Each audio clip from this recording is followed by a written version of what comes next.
ഉടമ്പടി ചെയ്ത് കഴിഞ്ഞവർക്കും ആവശ്യമായ ദൈവിക നിർദ്ദേശങ്ങളാണ് ഈ ധ്യാനത്തിലൂടെ പരിശുദ്ധാത്മാവ് നമുക്ക് നൽകേണ്ടത്. നിങ്ങൾ ആത്മാവിനോട് പ്രാർത്ഥിക്കുക. ആത്മാവേ, പരിശുദ്ധാത്മാവേ, ഞങ്ങളുടെ ജീവിതത്തിൻ്റെ പ്രതിസന്ധികളെ പരിഹരിക്കാൻ പര്യാപ്തമായ ദൈവവചനങ്ങളാൽ ഞങ്ങളെ ഇപ്പോൾ അഭിഷേകം ചെയ്യണമേ. അമ്മേ, പരിശുദ്ധമ്മേ, ഞങ്ങൾക്ക് വേണ്ടി മാധ്യസ്ഥം വഹിക്കണമേ. ഹല്ലേലൂയ. നന്ദി കർത്താവേ, മഹത്വം ദൈവമേ. Hallelujah, hallelujah, hallelujah. പരിശുദ്ധ പരമദിവ്യകാരുണ്യത്തിന് ആരാധനയും സ്തുതിയും പുകഴ്ചയും ഉണ്ടായിരിക്കട്ടെ. നമ്മൾ മാത്രമല്ല, ഈ ശുശ്രൂഷ അനേകം മക്കൾ, ആയിരക്കണക്കിന് മക്കൾ ഇന്നും നാളെയും ഇപ്പോഴും ഒക്കെ ആയിട്ട് യൂട്യൂബിലും ഫേസ്ബുക്കിലുമൊക്കെ ഈ ധ്യാനം കൂടും. അവരെ എല്ലാവരെയും ഇപ്പോഴും പരിശുദ്ധ അമ്മയുടെ മധ്യസ്ഥയിൽ കൊണ്ടുവന്ന് കർത്താവിൻ്റെ തിരുസന്നിധി സമർപ്പിച്ചുകൊണ്ട് ശ്രുതികടെ ഹല്ലേലൂയ.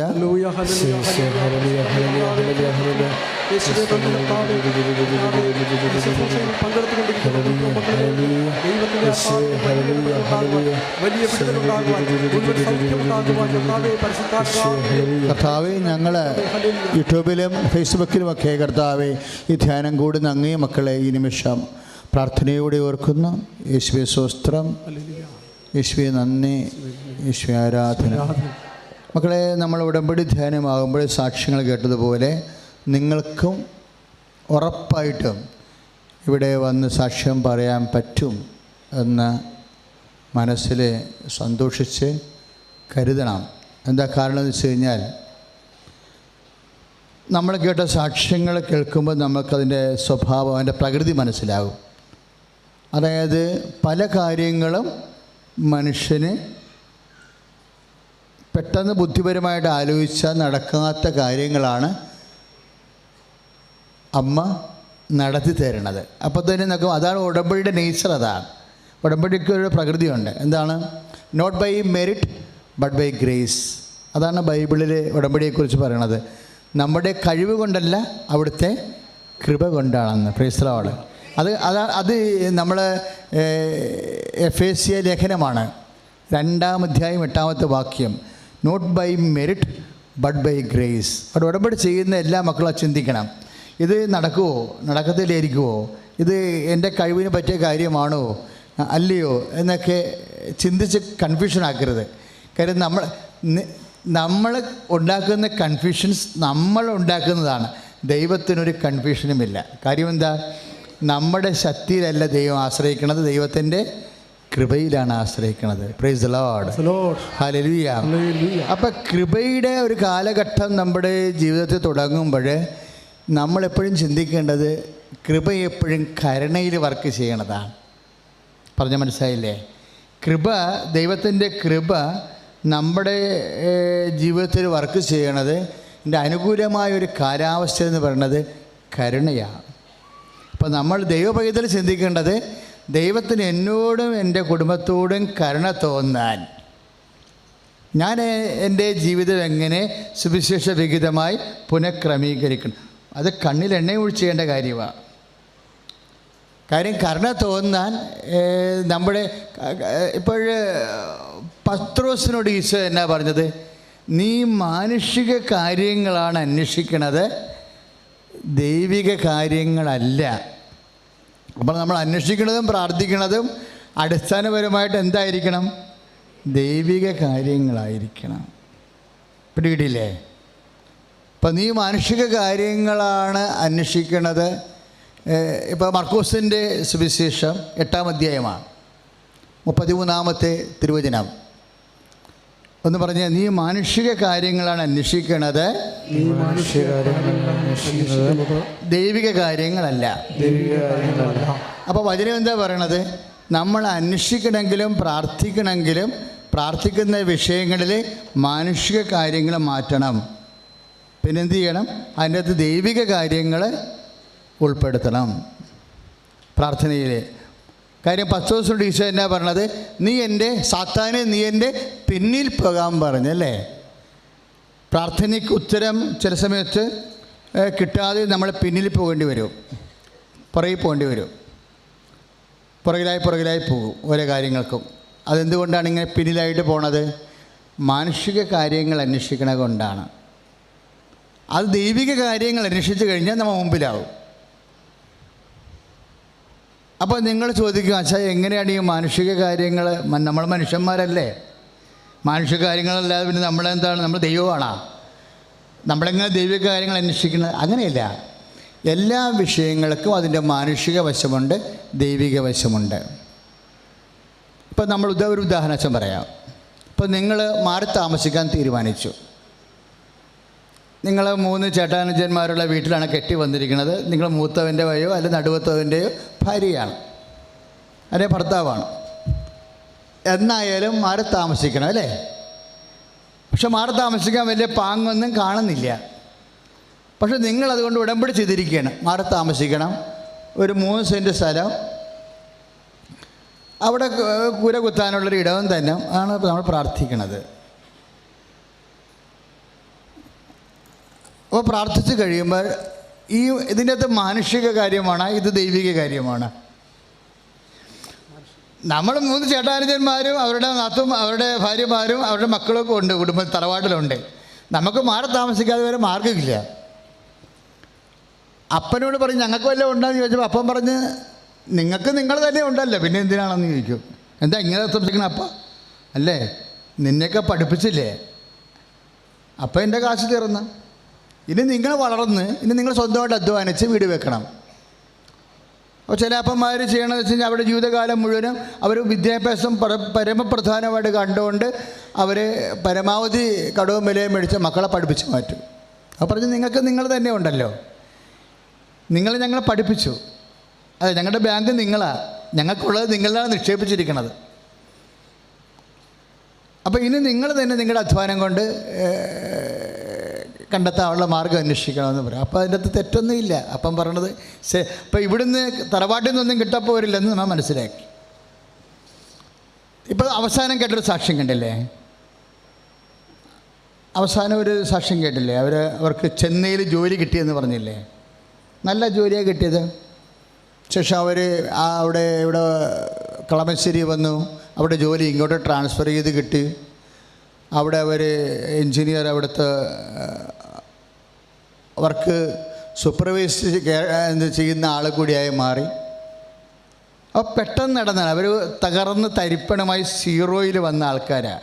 ഒറ്റ ഉടമ്പടി കൊണ്ട് ഒരു രാത്രി കൊണ്ട് അമ്മ ഇടപെട്ടതാണ്. അവർക്ക് പോലും അറിയത്തില്ല അവരെങ്ങനെയാണ് ഈ അവസ്ഥയിൽ എത്തിച്ചേർന്നതെന്ന്. അമ്മ വിചാരിച്ചാൽ ഈ ഒരാഴ്ച കൊണ്ട് നടക്കും ഈ വിഷയങ്ങൾ. ഒന്നും കാണണ്ട, ഒന്നും കണ്ടില്ലല്ലോ അവർക്ക് വിശ്വാസം മാത്രമേ ആസ്തിയായിട്ട് ഉണ്ടായിരുന്നുള്ളൂ. ആസ്തി എപ്പോഴും നമ്മുടെ ആസ്തി എന്താണെന്ന് ചോദിച്ചാൽ ഉടനെ പറയണം, നിങ്ങൾ FDയും പൊന്നും ഒന്നും പറയരുത്, വിശ്വാസമാണ് എൻ്റെ ആസ്തി. ഞാൻ നിങ്ങളോട് ചോദിക്കുകയാണ്, എന്താണ് നിങ്ങളുടെ ആസ്തി? വിശ്വാസമാണ് എൻ്റെ ആസ്തി എന്ന്. അതേ ഉള്ളൂ, അത് മതി, വേറെ ഒരു ആസ്തിയുടെ ആവശ്യമില്ല. വിശ്വാസത്തിൽ നിന്ന് അല്പം നീണ്ടു പോകുകയാണെന്നുണ്ടെങ്കിൽ അത് പ്രത്യാശയാണ്. അത് ദൈവം പരിശുദ്ധാത്മാവ് നമുക്ക് നൽകണതാണ്. ചില കാര്യങ്ങൾ പ്രത്യാശയിൽ നിന്ന് അല്പം കൂടി 2-3 ഒരു ഘട്ടം കൂടി പിന്നിടുകയാണെങ്കിൽ ദൈവസ്നേഹമാണ്. ചില കാര്യങ്ങൾ അല്പം കൂടുതൽ താമസിച്ച് മാത്രമേ നടക്കാവൂ. അതിനാണ് സമർപ്പണമുള്ളത്. ഇതെല്ലാം ഓരോ തിയോളജിക്കൽ വെർച്യൂസാണ്, ദൈവിക പുണ്യങ്ങളാണ്. ഒരു ദൈവ പൈതൽ മുന്നോട്ട് പോകുന്ന സമയത്ത് നിലനിൽപ്പിനുള്ള വരങ്ങൾ നൽകിക്കൊണ്ടേയിരിക്കും ദൈവം. ദൈവിക പുണ്യങ്ങളെന്നാണ് തിയോളജിയിൽ ഇന്ന് പറയണത്. വിശ്വാസം, പ്രത്യാശ, സ്നേഹം. അതിൻ്റെ കൂടെ ഞാൻ സമർപ്പണം കൂടി ചേർത്തിട്ടുണ്ട്. കാര്യം ചില കാര്യങ്ങൾ സമർപ്പണമില്ല എന്നുണ്ടെങ്കിൽ ദൈവത്തിരുസന്നിധിയിൽ നിന്ന് ആർജിക്കുവാൻ പാടായി വരും. സമർപ്പണമാണ് ഏറ്റവും ടോപ്പ് ഡിസ്പോസിഷൻ. ദൈവത്തിരുസന്നിധിയിൽ ഒരു വ്യക്തി പ്രസാദാത്മകമായി നിലനിൽക്കാനുള്ള ഏറ്റവും വലിയ പുണ്യങ്ങളിലൊന്നാണ് സമർപ്പണം. ശ്രുതിയുടെ ഹല്ലേലൂയ. അപ്പോൾ നമ്മൾ പുണ്യത്തിൽ പുരോഗമിക്കുകയാണ്. വിശ്വാസം, പ്രത്യാശ, സ്നേഹം ഒരു വിഷയവുമായി നമ്മൾ പുണ്യത്തിൽ പുരോഗമിക്കുമ്പോൾ നമ്മൾ ശ്രദ്ധിക്കേണ്ട ഒരു വിഷയമാണ് പരമാവധി പ്രാർത്ഥന ചെയ്യുന്ന ദൈവിക കാര്യങ്ങൾ പേറ്റിയെടുക്കണം, മാനുഷിക കാര്യങ്ങൾ ഒഴിവാക്കണം.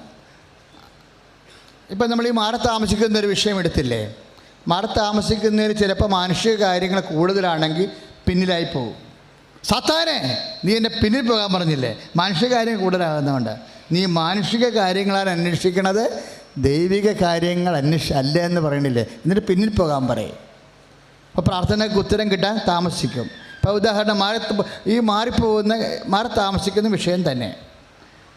അപ്പം നമ്മൾ അത് മാനുഷിക കാര്യം എന്ന് വെച്ച് കഴിഞ്ഞാൽ നമ്മൾ മാറി താമസിച്ചാൽ പിന്നെ അമ്മായിയപ്പനെയും ചുമക്കേണ്ടി വരത്തില്ലല്ലോ. അതാണ് എൻ്റെ അടുത്തുള്ള മാനുഷികമായ കാര്യം. അമ്മായിയമ്മയുമായിട്ട് അത്രയ്ക്ക് യോജിച്ച് പോകാൻ പറ്റണില്ല. അതുകൊണ്ട് ഇവരിനി കുറച്ച് അങ്ങോട്ട് വയസ്സാകും തോറും ഇവർ കിടപ്പായി കഴിഞ്ഞാൽ ഇവരെൻ്റെ മുതുകത്തിരിക്കും. അതുകൊണ്ട് ഇവരിൽ നിന്ന് രക്ഷപ്പെടാൻ വേണ്ടി, അല്ലെങ്കിൽ അമ്മായിയപ്പൻ്റെ അവസാന കാലങ്ങളൊക്കെ നമ്മുടെ കലത്തിൽ നിന്നായിരിക്കും വിളമ്പേണ്ടി വരണത്. അതുകൊണ്ട് ഇപ്പം തന്നെ ഊരിക്കഴിഞ്ഞ സംഭവം സേഫാക്കി. അതാണ് മാനുഷിക കാര്യങ്ങൾ. ഇതിവിടെ വരുമ്പോൾ പിന്നിലായി പോകും. കാര്യം പ്രാർത്ഥിക്കുമ്പോൾ വളരെ ശ്രദ്ധിക്കണം. കാര്യം പ്രാർത്ഥിക്കണത് ജോസപ്പച്ചനോടൊന്നുമില്ല. ആരോടാണ് പ്രാർത്ഥിക്കേണ്ടത്? നിൻ്റെ അന്തരംഗങ്ങൾ വിവേചിക്കണവനോട് പ്രാർത്ഥിക്കണത്. അന്തരംഗങ്ങൾ വിവേചിക്കുമ്പോൾ ആണ് പ്രശ്നം വരണത്. അന്തരംഗങ്ങളിൽ മാനുഷിക കാര്യങ്ങൾ വന്നാൽ ഇനി ഇതിനെ ദൈവിക കാര്യമാക്കാൻ പറ്റും. നമുക്ക് കാര്യങ്ങൾ ദൈവം രണ്ടായിട്ട് തിരിക്കും. ഈശോയുടെ കാലം മുതലാണ് അങ്ങനെ തിരിക്കാൻ തുടങ്ങിയത്. ഈശോയുടെ കാലം മുതൽ കാര്യങ്ങളെ ഈശോ രണ്ടായിട്ട് തിരിക്കും. എന്താണ്? മാനുഷിക കാര്യവും ദൈവിക കാര്യവും. അപ്പോൾ എല്ലാ വിഷയങ്ങളുടെ കൂടെ അത് കുത്തിയിരുന്ന് ആലോചിച്ച് ഇതിനെ എങ്ങനെ ദൈവിക കാര്യമായി കൺവേർട്ട് ചെയ്യാമെന്ന് ദൈവ പൈതൽ ചിന്തിക്കണം. അപ്പം ഇതിനെങ്ങനെ എങ്ങനെ ദൈവിക കാര്യമായിട്ട് കൺവേർട്ട് ചെയ്യാം? ഇപ്പം ചില മരുമക്കൾ കർത്താവേ, ഞങ്ങൾക്ക് അപ്പനും അമ്മയ്ക്കും നല്ല ഭക്ഷണം ഇവിടെ കിട്ടണില്ല, എല്ലാവരും കൂടി കിടന്ന് ഒരു വെപ്പൊക്കെ കാരണം ഉണ്ടാകുന്ന ബുദ്ധിമുട്ടുകളാണ്.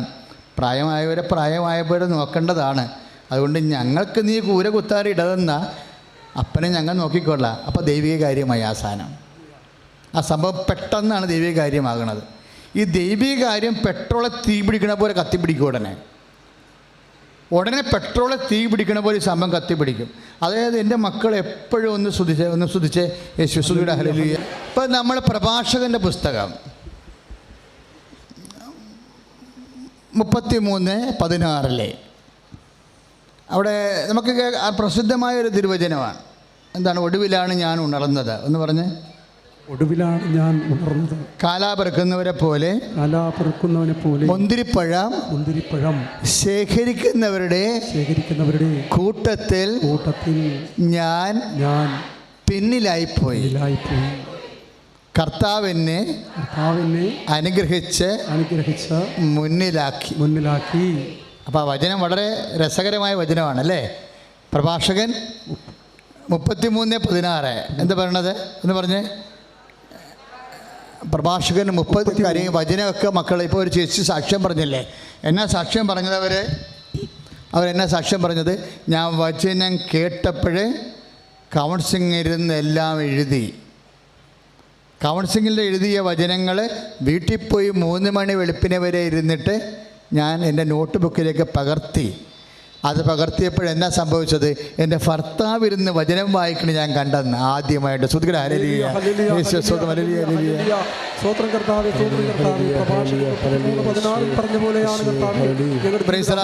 അതാണ് സംഭവം. നമ്മൾ ഈ അച്ഛൻ എപ്പോഴും പറയുവേ, മക്കളെ, if you are serious God will be sincere.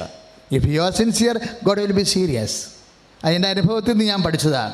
നമ്മൾ സത്യസന്ധരാണെങ്കിൽ ദൈവം ഗൗരവമായിരിക്കും വിഷയത്തിൽ. നമ്മൾ ഈ വിഷയത്തിൽ ഗൗരവമുള്ളവരാണെങ്കിൽ ദൈവം നമ്മുടെ വിഷയത്തിൽ സത്യസന്ധരായിരിക്കും. അവർ സത്യസന്ധരായിരുന്നു. അവരെ കൗൺസിലിംഗ് കേട്ട അതേ വചനം വീട്ടിൽ പോയിരുന്നു ഒരു പ്രാവശ്യം ഇവിടെ വെച്ച് എഴുതി, പിന്നെ നോട്ട് ബുക്കിലേക്ക് പകർത്തി. ഇത് പകർത്തണമെല്ലാം ആര് കാണുന്നു? കർത്താവ് കാണുന്നു. കർത്താവിൻ്റെ വചനമാണ് ഈ പകർത്തണത് അല്ലേ? അല്ല, സംഘത്തിലെ കണക്ക് പുസ്തകമല്ലല്ലോ, കർത്താവിൻ്റെ വചനം ആണ് പകർത്തണത്. മക്കളെ, വചനമെന്ന് പറയുമ്പോൾ കണ്ണ് നിറയണം. കാര്യം എൻ്റെ കർത്താവ് നിത്യത വരെയുള്ള എൻ്റെ കഴിച്ചുകൂട്ടലിന് വേണ്ടി തന്ന അന്നു വേണ്ട ആഹാരമാണ് കർത്താവിൻ്റെ വചനം. കൈ അടിച്ച് കർത്താൻ ചൊല്ലുക. അപ്പോഴേ പ്രഭാഷകൻ എന്താ പറയണത്? ഒടുവിലാണ് ഞാൻ ഉണർന്നത്. പറഞ്ഞ് ഒടുവിലാണ് ഞാൻ ഉണർന്നത്. കാലാപിറക്കുന്നവരെ പോലെ മുന്തിരിപ്പഴം ശേഖരിക്കുന്നവരുടെ കൂട്ടത്തിൽ ഞാൻ പിറകിലായിപ്പോയി. കർത്താവിനെ തൻ്റെ അനുഗ്രഹത്താൽ മുന്നിലാക്കി. അപ്പം മനസ്സിലായല്ല, അനുഗ്രഹം എന്തിനുള്ളതാണെന്ന്? മുന്നിലാക്കാനുള്ളതാണ്. നമ്മളെ പിന്നിലായി പോയാലും നിങ്ങൾ വിഷമിക്കേണ്ട കാര്യമില്ല. എന്താ? കർത്താവ് ഒരു സെക്കൻഡ് വിചാരിച്ചാൽ നമ്മളെ മുന്നിലാക്കും. പക്ഷെ നമ്മളെ പിന്നിലാക്കരുത്. പറഞ്ഞ മനസ്സിലായില്ലേ? നമ്മളെങ്ങനെ നമ്മളെ പിന്നിലാക്കണത്? സാത്താനെ, നീ എൻ്റെ പിന്നിൽ പോകാൻ പറഞ്ഞില്ലേ? അത് നമ്മളെ പിന്നിലാക്കിയതാ. എന്താ കാര്യം? മാനുഷിക കാര്യങ്ങൾ കൂടുന്തോറും ദൈവിക കാര്യങ്ങൾ പ്രാർത്ഥനയെ കുറയും തോറും പ്രാർത്ഥന കേൾക്കാതെ പിന്നിലായി പോകും. അപ്പോൾ എല്ലാ വിഷയങ്ങളും നിങ്ങൾ എന്ത് പറഞ്ഞാലും ദൈവത്തിൻ്റെ ഓഹരി വെച്ച് വേണം പ്രാർത്ഥന മെയ്ഡപ്പ് ചെയ്യാൻ. ഞാൻ പണ്ട് എന്തിനാണ് അച്ഛനാണെന്ന് എന്നോട് ചോദിച്ചാൽ ഞാൻ ഉടനെ പറയും മിഷൻ ജോലിക്കാണെന്ന് പറയും. അങ്ങനെയാണ് പറഞ്ഞു. 6ാം ക്ലാസ് പോലെ പറഞ്ഞുകൊണ്ടിരുന്ന ഇതാണ്, എന്തിനാണ് വൈദികന? അപ്പോൾ വൈദികനാകേണ്ട കാര്യം ആരെങ്കിലും ചോദിക്കണം, അപ്പോൾ എന്തിനാണ് വൈദികനാണ്? മിഷൻ ജോലിക്കെന്നാണ് പറയണത്. അത് ഇന്നും തെറ്റിയിട്ടില്ല. മിഷൻ ജോലി തന്നെ ഇപ്പോഴും നിങ്ങളെ കൊണ്ടും ചെയ്യിക്കണത് എന്താ? മിഷൻ ജോലിയാണ്. ഈശോനെ അറിയാത്തവരെ അറിയിക്കുക, അറിഞ്ഞവരെ ആഴപ്പെടുത്തുക. കാരണം രണ്ടാമതൊരു ഈശോയും രണ്ടാമതൊരു കുരിശുമരണവും ഇല്ല, ഒരേ ഒരു ഈശോയേ ഉള്ളൂ. കൈ അടിച്ച് കർത്താൻ ശ്രമിക്കുക. എപ്പോഴും പ്രാർത്ഥനയിൽ, അതുപോലെ തന്നെ ഈ പ്രാർത്ഥനയിൽ എങ്ങനെയാണ് നമ്മൾ പ്രാർത്ഥനയെ ദൈവിക കാര്യമാക്കി മാറ്റണത്? അത് ദൈവ അരൂപിയാൽ നയിക്കപ്പെടുമ്പോഴാണ്. ദൈവ അരൂപിയാൽ, പ്രാർത്ഥനയിൽ ദൈവ അരൂപിയാൽ ഇത് ചാലകമാകണം. ഇപ്പോൾ ഉദാഹരണത്തിന് യാക്കോബിൻ്റെ ലേഖനത്തിൽ യാക്കോബ് 4:15 എന്നാ പറയണേ? യാക്കോബ് 4:15 നാളെ നിങ്ങൾ ഇന്ന പട്ടണത്തിൽ പോയി വ്യാപാരം ചെയ്ത് ലാഭമുണ്ടാക്കുമെന്ന് പറയരുത്.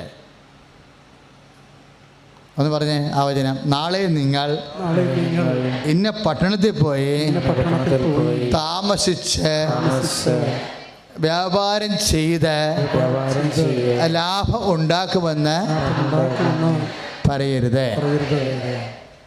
ഇപ്പം നിങ്ങൾ IELTS-നൊക്കെ എന്ത് എനിക്ക് തോന്നുന്നത് ഏറ്റവും കൂടുതൽ IELTS-കാർ രക്ഷപ്പെടുന്നത്, MOS ഹാദും എല്ലാം രക്ഷപ്പെടുന്നത് ഈ പെട്ടിയിൽ നിന്നാണ്.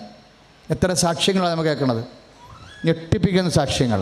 8 കൊല്ലം 8 പ്രാവശ്യം എഴുതി, 16 പ്രാവശ്യം എഴുതി ഒക്കെ, എന്നിട്ടും അവസാനം വന്ന് ഉടമ്പടി ചെയ്ത് പിന്നെ പിറ്റേ പ്രാവശ്യം നോക്കിയപ്പോൾ മൊഡ്യൂൾസ് അമ്മയെല്ലാം മുമ്പത്തേക്കാളും ആവശ്യമായ മാർക്ക് നൽകി.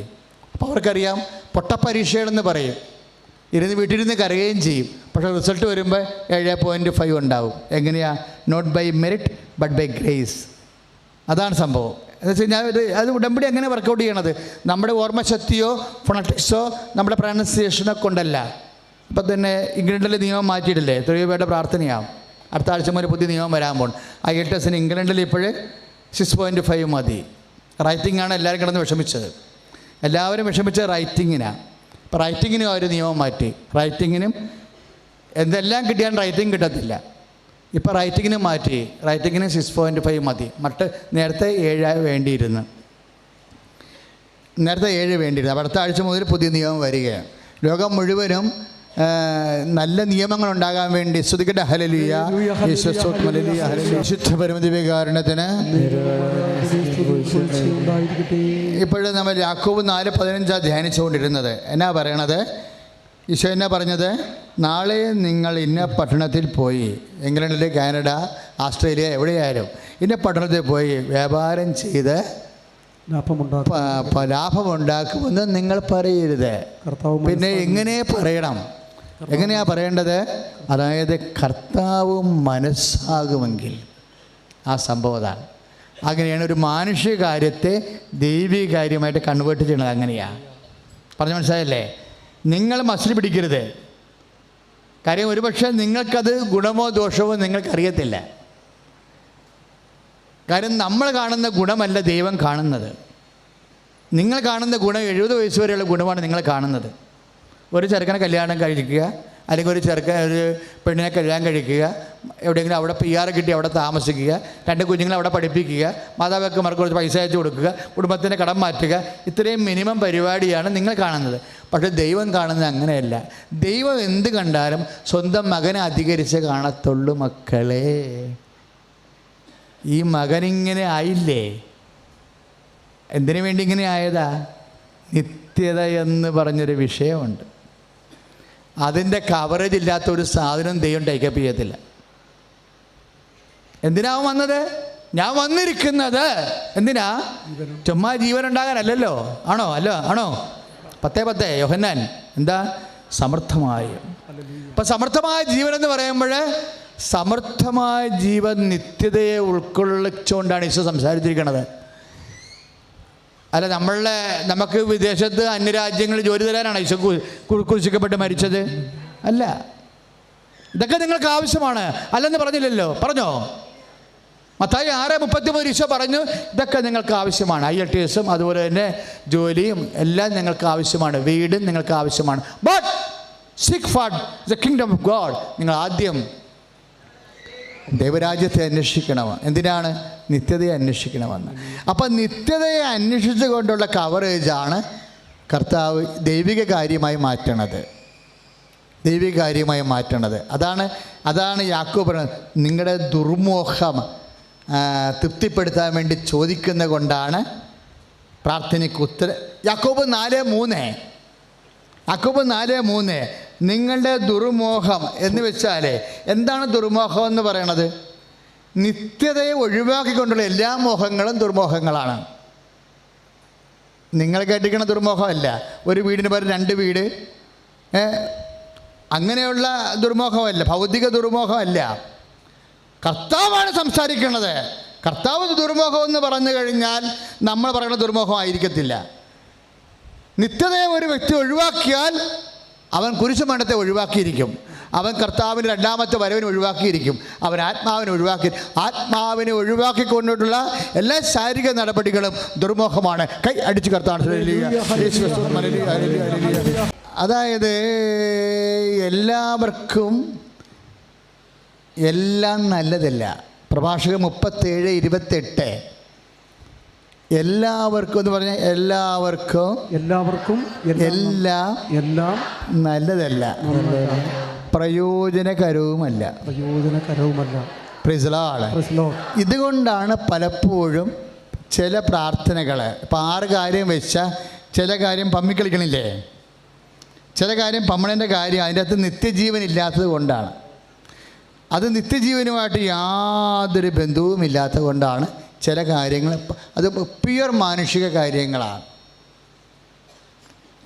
ഈ മാനുഷിക കാര്യങ്ങളൊക്കെ ദൈവിക കാര്യങ്ങളാക്കണത് എങ്ങനെയാണ്? എപ്പോഴും എൻ്റെ മക്കളെ ശ്രദ്ധിക്കണം. ഈ കളി അറിഞ്ഞില്ല എന്നുണ്ടെങ്കിൽ നമ്മൾ ഈ ജന്മം മൊത്തം പ്രാർത്ഥിച്ച് അവസാനം മരിച്ചു പോകും. കാര്യം ദൈവത്തിൻ്റെ വചനം എന്താ?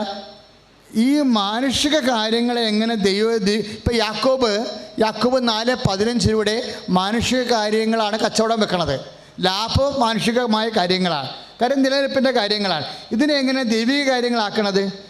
ഒറ്റ വാക്കിലാണ്. എങ്ങനെ? കർത്താവ് മനസ്സാകുന്നെങ്കിൽ.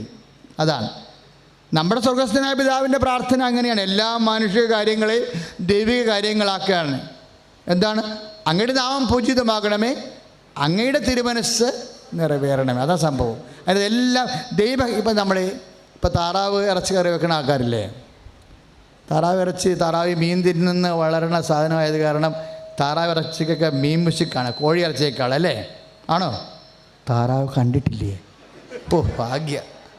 ഈ ഒരു പക്ഷിയാണ്, മനസ്സിലായോ അല്ലേ? താറാവിന് മീൻ മുശിക്കുണ്ടാവും. എങ്ങനെയാണ് ഈ മീൻ മുശിക്ക് മാറ്റണത്?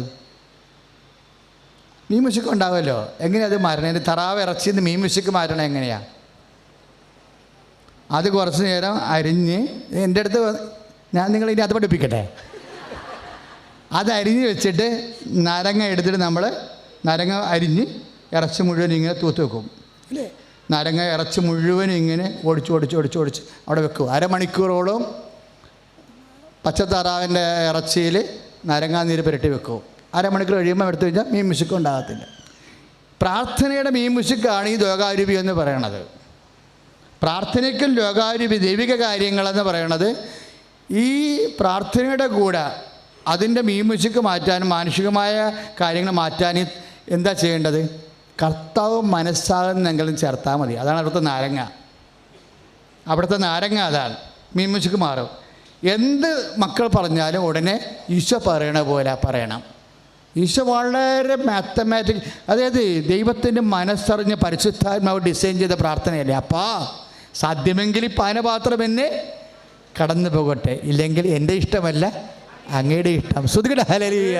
യേശു സ്തോത്രം. Hallelujah hallelujah hallelujah. കർത്താവായ ദൈവമേ, അങ്ങയുടെ ഹിതപ്രകാരം ദൈവമഹത്വത്തിനായി നിത്യജീവന് മുൻതൂക്കം നൽകിക്കൊണ്ട് എൻ്റെ പ്രാർത്ഥനയെ പുനഃക്രമീകരിക്കുവാൻ അതിലെ മനുഷ്യ കാര്യങ്ങള് മാറ്റി ദൈവിക കാര്യങ്ങളാക്കി പരിവർത്തനം ചെയ്യിക്കുവാൻ എന്നെ പരിശുദ്ധാത്മാവിനാൽ അഭിഷേകം ചെയ്യണമേ.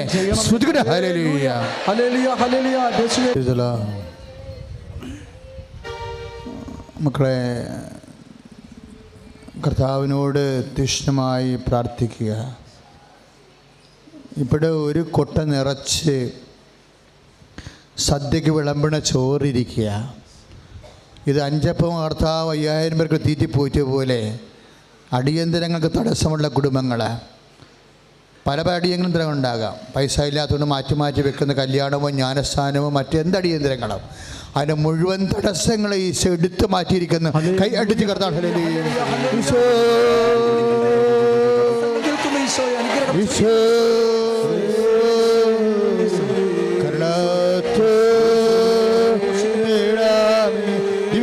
ദൈവമേ, ക്രൂശിക്കപ്പെടുന്ന ദൈവമേ, തിരുവാലം ഒരുവരെ ദൈവമേ, കർത്താവേ തന്ന ദർശനത്തിന് നന്ദി പറയുന്നു കർത്താവേ.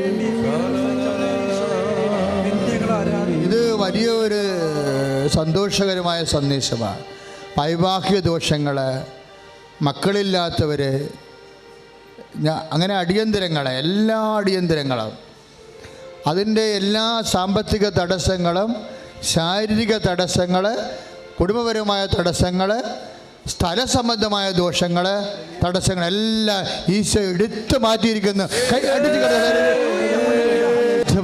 കാരണത്തിന് മൂക്കിൻ്റെ ഉള്ളിൽ, നമ്മുടെ മൂക്കിൻ്റെ ബാക്കിൽ നമുക്കറിയാം, നമുക്ക് തലയോടിൻ്റെ ആണെന്നറിയാം. പക്ഷെ മൂക്കിൻ്റെ ഉള്ളിലുള്ള തലയോടിൻ്റെ ഉള്ളിൽ ഉണ്ടാകുന്നത് പേശികൾക്ക്, ആ പേശികൾക്ക് പിന്നെ ഒരു ചുവന്ന ഇങ്ങനെ ഇല പോലെ ഒരു സംഭവം കാണാം ഈശോ കാണിച്ചു തരുന്നത്. അതായത് ശാരീരിക അന്തർഭാഗങ്ങളിൽ ചുവന്ന നിറത്തിൽ ഇലയുടെ അടയാളത്തിൽ കാണുന്ന രോഗങ്ങളാണ്.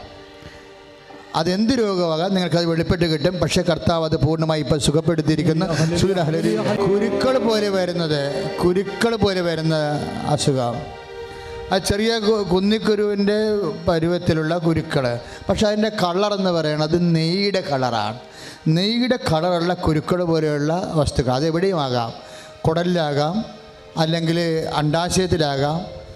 അങ്ങനെ എല്ലാ ആന്തരികമായ കുരുക്കളെയെല്ലാം ഈശോ ഈ നിമിഷം പൂർണ്ണമായി സുഖപ്പെടുത്തിയിരിക്കുന്ന ഹല്ലേലൂയ. ഇതെല്ലാം ശരീര അന്തർഭാഗങ്ങളിൽ തന്നെയാണ്. കറുത്ത് വരുന്ന ഭാഗങ്ങൾ, നമ്മൾ ഈ കുടംപുളി, നമുക്ക് കറിക്കിടുന്ന കുടംപുളി ഇല്ലേ, അതിൻ്റെ കളർ നിങ്ങൾക്കറിയാമല്ലോ. ആ കളർ പോലെ ഇങ്ങനെ ഏതാണ്ട് 1 സെൻറ്റിമീറ്ററോളം കറുത്ത ഭാഗങ്ങൾ ശരീരത്തിലുള്ള, അത് ക്യാൻസറുമാകാം, അല്ലെങ്കിൽ ശരീരങ്ങൾ കോശങ്ങൾ അഴുകി മാറുന്ന രോഗമാകാം. അന്തർഭാഗങ്ങളിലുള്ള കറുത്ത ഭാഗങ്ങളെ ഈശോ സുഖപ്പെടുത്തിക്കൊണ്ടിരിക്കുന്ന ഹല്ലേലൂയ. കുടല്, അന്നനാളം, കുടലെല്ലാം കുഴൽ പോലെ ഇരിക്കുന്നത്, ഇപ്പോൾ ഈശോ കാണിക്കുന്നത് കുഴൽ പോലെ ഇരിക്കുന്നതാണ്. അതിന് രക്ത ഓട്ടം കുറവാണ്, അത് കുഴൽ പോലെ ഇരിക്കുന്നതിനുള്ളിൽ നമ്മുടെ ചില കുഞ്ഞു പൂക്കളില്ലേ, എന്നാ പൂക്കളെന്ന് പറയാൻ പറ്റത്തില്ല, അതായത് ചെറിയ ചെറിയ പൂക്കൾ പോലെ ഇങ്ങനെ പൂപ്പൽ പിടിച്ചിരിക്കുക. കുടലിനോ അന്നനാളത്തിനോ അതുപോലെ തന്നെ ഇങ്ങനെ കുഴൽ പോലിരിക്കുന്ന ശരീരഭാഗങ്ങളുടെ അകത്തല്ല പുറത്ത് പൂപ്പൽ ഫംഗസ് പിടിച്ചിരിക്കുന്ന ഫംഗസ്, അതുമൂലം മാരകമായ വിഷമം അനുഭവിക്കുന്ന വ്യക്തികളെ കർത്താവ് ഇപ്പോൾ സ്പർശിച്ച് സുഖപ്പെടുത്തുന്ന. എൻ്റെ മക്കളോട് അവസാനമായി ഈശോയ്ക്ക് പറയാനുള്ളത്, എൻ്റെ മനസ്സിൽ പരിശുദ്ധാത്മ തോന്നിക്കുന്നത്, നിങ്ങൾ ഒരു കാരണവശാലും ആത്മീയ കാര്യങ്ങൾക്ക് അലംഭാവം കാണിക്കരുത്. അലംഭാവം എന്ന് വെച്ച് കഴിഞ്ഞാൽ, ഇപ്പോൾ ഇതിനകത്ത് വരുന്നൊരു വിഷയം, ഇപ്പോൾ നമ്മളൊരു പ്രാർത്ഥന, ഇപ്പോൾ നിങ്ങൾ ഞായറാഴ്ച ദേവാലയത്തിൽ പോകുന്നത്, അപ്പോൾ നിങ്ങൾ ഇന്ന് എനിക്ക് പാടില്ല എന്നാൽ അടുത്ത ഞായറാഴ്ച പോകാം. അത് പിന്നെ പ്രാർത്ഥന, കുടുംബ പ്രാർത്ഥന, വെളുപ്പിനെ ചെല്ലാം, അല്ലെങ്കിൽ പിന്നീട് മേക്കപ്പ് ചെയ്യാം, ഇങ്ങനെ കഴുകിയേല എന്ന് പറയത്തില്ലേ. ഇങ്ങനെ പറയുമ്പോൾ ഇത് നമ്മുടെ ഉടമ്പടിയുമായിട്ട് ഒരിക്കലും ടാലിയായി പോകത്തില്ല. അതായത് നിങ്ങൾക്ക്, അതായത് ഇപ്പോൾ ഈശോ പറഞ്ഞില്ല, ഉണ്ടെങ്കിൽ ഉണ്ട്, അതെ അതെ എന്നോ അല്ലെങ്കിൽ അല്ല അല്ല എന്നോ ആണ് നിങ്ങൾ ആൻസർ ചെയ്യേണ്ടത്, പ്രാർത്ഥനയ്ക്ക് പ്രത്യേകിച്ച്. മനസ്സിലായില്ലേ? എന്നുവെച്ചാൽ ഇതിൻ്റെ ഇടയ്ക്കുള്ള കുറച്ച് കാലം വിശ്വാസി, കുറച്ച് കാലം പ്രാർത്ഥന. ഇപ്പം മനസ്സിലായില്ലേ? അതായത് ഈ 5:33 വചനം ഇപ്പോൾ ഈശോ തെളിയണത്. 5:33 മത്തായി 5:33 വാക്യം, നിങ്ങളുടെ ഉത്തരം ഒന്നെങ്കിൽ ഉണ്ട് അതെ അതെ എന്നോ അല്ലെങ്കിൽ അല്ല അല്ല എന്നോ ആയിക്കൊള്ളണം. ഇതിൻ്റെ ഇടയ്ക്ക് ഒരു അഡ്ജസ്റ്റ്മെൻ്റ് ഇല്ല. നിങ്ങളെപ്പോഴും ചിന്തിക്കണത് ഇന്ന് പ്രാർത്ഥിച്ചു, നാളെ പ്രാർത്ഥിച്ചു, മറ്റൊന്ന് ഇത്രയും പ്രാർത്ഥിച്ചതല്ലേ, അല്ലെങ്കിൽ മറ്റൊന്ന് പിന്നെ ഒരു ദിവസം ലീവ് എടുത്തു, അന്ന് പിന്നെ അളിയൻ വന്നു കുപ്പി പൊട്ടിച്ചു, അന്ന് പ്രാർത്ഥന നടന്നില്ല, പിറ്റേ ദിവസം പ്രാർത്ഥിച്ചു. എന്താ പ്രോബ്ലം വരാൻ പോണത്? ഇത് മൊത്തം ക്യാൻസലായി പോകും. നിങ്ങൾ കളിക്കണത് ദൈവത്തോടാണ്, പൊട്ടങ്ങളിലാണ് കളിക്കണത്. അതായത് ഈശോ പറഞ്ഞത്, അതായത് പ്രസൻറ്റ് ഓർ ആബ്സെൻറ്റ്, ഇതിൻ്റെ ഇടയ്ക്ക് ലീവില്ല. അതായത് നിങ്ങൾ അതായത് ഒരിക്കൽ ഇപ്പോൾ കുറച്ച് തീക്ഷ്ണമായി പ്രാർത്ഥിച്ചു, പിന്നെ കുടുംബത്തിൽ എന്തെങ്കിലും ആശുപത്രി കേസ് വന്നു, ഇങ്ങനെ ആശുപത്രി കൊണ്ടുപോയി, പ്രാർത്ഥന മുടങ്ങി. നിങ്ങൾക്കറിയാമല്ലോ, പ്രാർത്ഥനയ്ക്ക് പകരം ഇപ്പം അപ്പന് ആശുപത്രി പോയാലും ശരി, നമ്മളെ കുടുംബ പ്രാർത്ഥന, ഉടമ്പടി പ്രാർത്ഥനയായാലും ശരി, ആ കട്ടിൻ്റെ അരികിൽ ഇരുന്ന് നമ്മൾ ആ സമയത്ത് പ്രാർത്ഥിച്ചിരിക്കും. മനസ്സിലായി? ഇന്നിപ്പോൾ കർത്താവിനറിയാം. നിങ്ങൾ പറയുന്നത് എന്താണ്? കർത്താവിനറിയാം അപ്പൻ ആശുപത്രിയിലാണല്ലേ, കൊച്ചിന് പനിയല്ലേ, കർത്താവിനറിയാം. ഇങ്ങനെ കർത്താവിനെ അറിയിക്കരുത്.